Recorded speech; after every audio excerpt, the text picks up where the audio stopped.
Have you ever given everything, your time, your money, your love, just to be ignored and replaced?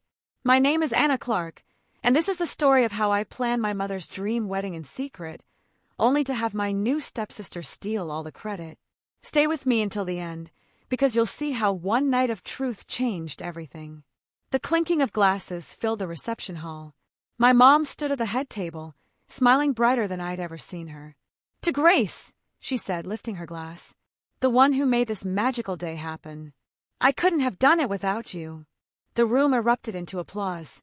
Guests turned to Grace, my stepfather's daughter, who sat a few seats away, beaming modestly. She looked angelic in her pastel dress, nodding gracefully as if she deserved every word. I froze in my chair. The words slammed into me like a brick wall. Grace! I had spent months planning this wedding. I had paid for the venue, the flowers, the catering, every detail. All in secret, because Mom had insisted it would make the day more magical. And now, at this very moment, all of my effort was invisible. The applause roared around me, but all I felt was betrayal.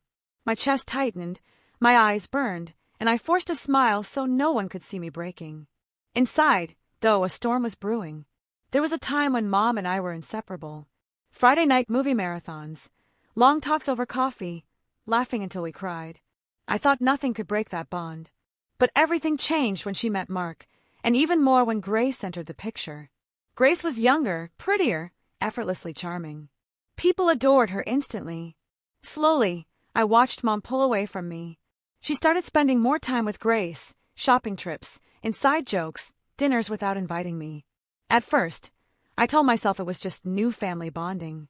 But deep down, I felt the distance growing. Still, when Mom announced her wedding, I thought I had a chance. If I could make her big day perfect, maybe, just maybe, she'd see me again. She'd remember I was her daughter. So when she asked me not to involve her in the planning, claiming she wanted to be surprised, I agreed. It hurt, but I told myself it was trust. She believed in me. What I didn't know was that Grace was weaving her own story behind the scenes, quietly planting seeds, making Mom believe she was the one making everything happen. And I didn't see it coming.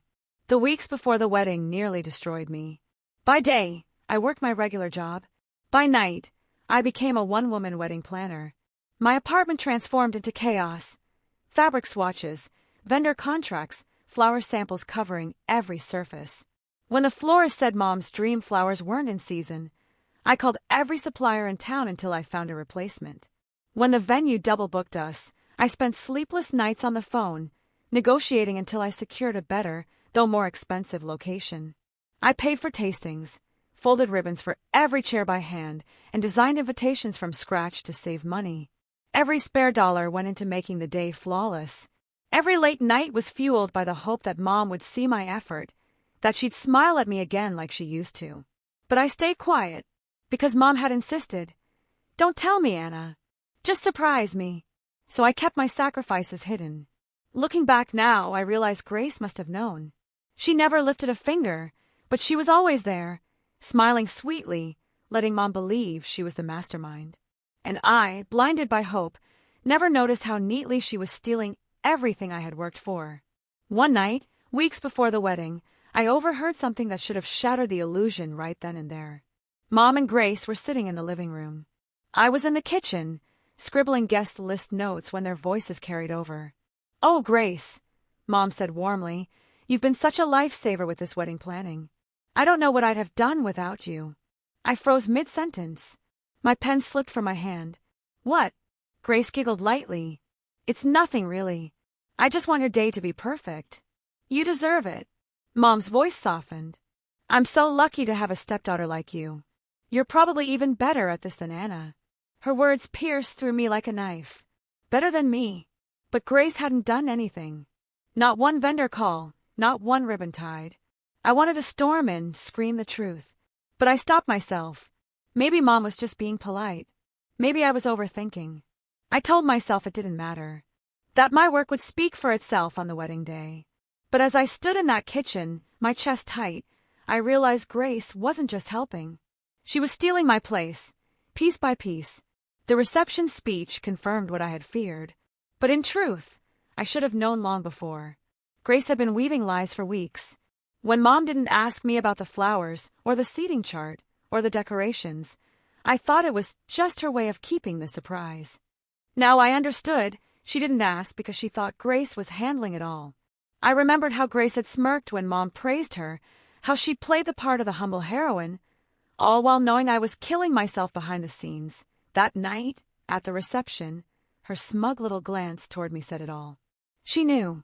And Mom, she believed every word. The applause rang in my ears, my mother's glowing words to Grace echoing louder than the music. I sat frozen, clapping with everyone else, my smile fake, my heart breaking. But in that moment, something inside me shifted. For the first time, I realized staying silent was no longer an option. When my mother raised her glass, my heart actually leapt with hope. For 1 second, I thought, finally, she'll acknowledge me. But then the words left her mouth, and it felt like the ground disappeared beneath me. "Grace," she said with tears in her eyes, "you've been my rock. Every single detail of this wedding. Perfect because of you. I couldn't have done it without you." The guests cheered. Grace waved shyly like some selfless angel, pretending to be modest while soaking up the glory. I sat there, invisible. My hands clutched the fabric of my dress under the table, nails digging into my palms just to keep from crying. I had spent months breaking my back to make this day perfect. And in front of everyone, my mom handed it all to Grace. Grace's eyes met mine for the briefest moment. She smirked, small, cruel, knowing. That was when I realized this wasn't an accident. She had stolen this from me on purpose. A week later, when Mom returned from her honeymoon, I couldn't hold it in anymore. "Mom," I said, standing in her living room, my voice shaking with anger. "What was that at the wedding?" "I did everything. The vendors, the flowers, the seating, the catering. Grace didn't do anything, and you gave her all the credit." Her face hardened instantly. "Anna, this jealousy doesn't suit you. Grace cared enough to make my day special. You didn't." The words felt like a knife twisting in my chest. "Didn't care?" "Mom, I paid for everything. I stayed up nights planning every detail. Grace lied to you." She crossed her arms. "Grace wouldn't lie to me. You're just upset because she outshone you. That's your problem, not hers." My throat tightened. I wanted to scream, to shake her and make her see. Instead, I whispered, trembling, "One day you'll see the truth." But she turned away and said coldly, "I think you should leave, Anna." In that moment, I realized my mother had chosen Grace's lie over my truth. I went to Grace's apartment the next day. She opened the door with her sugary smile. "Anna, what a surprise." I pushed past her. "Cut the act. Why did you tell Mom you planned the wedding?" Her smile didn't falter, but her eyes flickered. "I never said that. She just assumed." I didn't correct her. It wasn't a big deal. "Not a big deal." My voice shook. "I worked myself to exhaustion, and you stood there taking credit." Grace leaned against the counter, smug. "Look, it's not my fault Mom believes in me more than you. Maybe if you were better at showing effort, this wouldn't have happened." My fists clenched. The arrogance in her tone was unbearable. "You knew exactly what you were doing. You let her think it was you." She shrugged. "If you're so desperate for recognition, go tell her yourself. I'm not stopping you." Her casual cruelty burned into me. I walked out, slamming the door, my heart pounding with fury. One thing was clear. Grace wasn't just selfish, she was dangerous. Grace's birthday came. I wasn't invited, of course, but that didn't matter. I had something better, proof. Receipts, emails, contracts, every piece of evidence showing I had planned the wedding. I walked into her party, folder in hand. The room fell silent. Grace froze at the door, panic flashing in her eyes. "I'm sorry to interrupt," I said loudly, "but there's something you all deserve to know." One by one, I laid out the proof. The catering contracts, the florist invoices, the seating charts with my handwriting. Gasps filled the room. "Grace lied," I said firmly. "I did everything. She just took the credit." Grace stammered. "It's not like that. But her boyfriend Liam cut her off, his face pale. "Is this true, Grace?" Silence. Then finally, bitterly, "Fine. Yes. Anna did it. So what? It was just one day." The room erupted. Liam shook his head. If you can lie about this, what else are you lying about? We're done. Grace's face crumbled as he walked out, and for the first time in weeks, I felt free. The fallout was swift. Friends stopped trusting Grace. Whispers followed her everywhere. The admiration she once basked in was gone, replaced with judgment. Her father, Mark, even called me days later. "Anna," he said quietly, "I'm ashamed of what Grace did. I raised her better. I'm sorry." As for Mom, she finally reached out. She cried, begged for forgiveness, admitted she had been blinded. I accepted her apology, but I made one thing clear: trust takes time to rebuild. And me. I finally realized something important. I had spent so long chasing my mother's approval, desperate for recognition. But I didn't need it. My worth didn't depend on her or on Grace. I started living for myself again, picking up hobbies, reconnecting with friends, building a life that wasn't about proving myself to anyone. Grace faded into the background, and though a part of me pitied her, I knew she had brought it on herself.